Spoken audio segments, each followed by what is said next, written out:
But first up, the garden plot thickens. A beautiful garden is something you can be proud of, but a beautiful garden you can eat is something else again. And you won't believe how easy it is.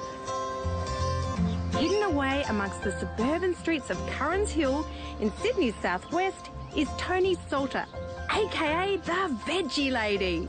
Hi, Toni. Hi, Leah. Welcome to my garden. Thank you. Come in and have a look around. Great. In her own backyard, Toni has created an absolute oasis of edible produce, and she can show you how to do it too. Just join her Backyard Veggies 1 workshop and dig right into the big questions. We're going to look at the 5 biggest mistakes that gardeners make in growing vegetables.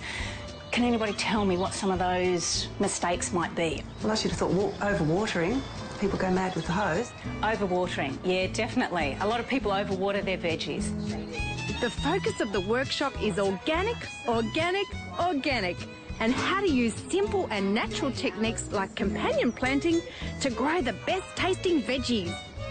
So you're building a microclimate and you're building biodiversity in your garden. So you do that through companion planting and also using lots of flowers. And you don't just talk about organic practices, you see them in action.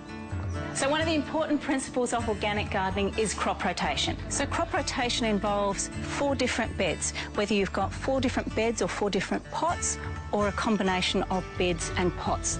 Different types of plants go together and stay together. And once a year, you move all the beds around. That means that they're not taking out all the same nutrients all the time. And it will then also break the pest and disease cycle. Toni, what's this gorgeous flower? This is Cosmos bipinnatus. By having flowers in the garden like this, it will attract all the beneficial insects into the garden to feed off the pollen. So it's not only pretty, it's really useful as well. That's right.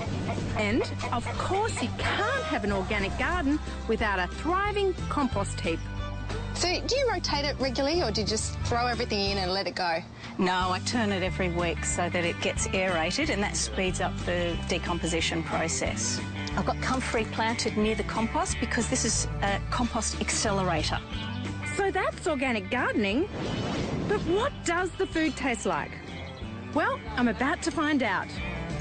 A key part of the workshop, and I absolutely think it's the best bit, is you get to eat lunch. Now, everything here is either sourced from Toni's garden or local supplies, and you can really taste the difference. It's delicious. Now the workshop and the lunch is over, I'm hanging around to help Toni with one of the more strenuous tasks. Just twist that off. The harvest. Wonderful. Look at that. What a crop. It really does seem too much for one woman to carry, but I think I can help.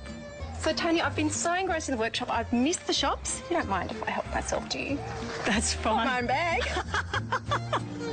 OK. What do you got there? Join the grassroots movement in Curran's Hill, just out of Campbelltown. The Veggie Lady will plant the seed. Get in on the Backyard Veggies workshop for $110. Sprout up and call Toni on 4648 2174.